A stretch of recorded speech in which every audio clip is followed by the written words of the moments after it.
It's about the life of Edward Snowden, going all the way from his sort of geek early years as a Japanese animation-loving, fun-loving person to what he ended up becoming, like one of the biggest leakers of classified information in the United States. So it's actually a series about real-life events. So it's definitely like real-life people are the main characters. So in the Snowden book, it's obviously Edward Snowden, but I think Glenn Greenwald also plays a really major role. And I think if anybody in the story I would call most likely a hero, it would be Glenn Greenwald, who helped Snowden break the story.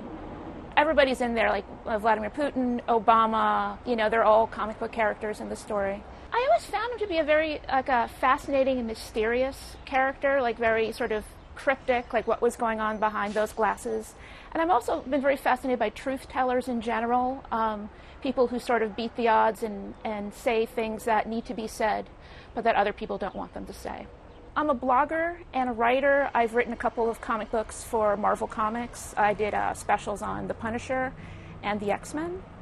I come from, like what they call geek culture, like comic books and video games and animation, and he did too. He was a big fan of video games and Japanese animation, and he kind of styled himself as a geek. So what better medium to tell his story than a comic book?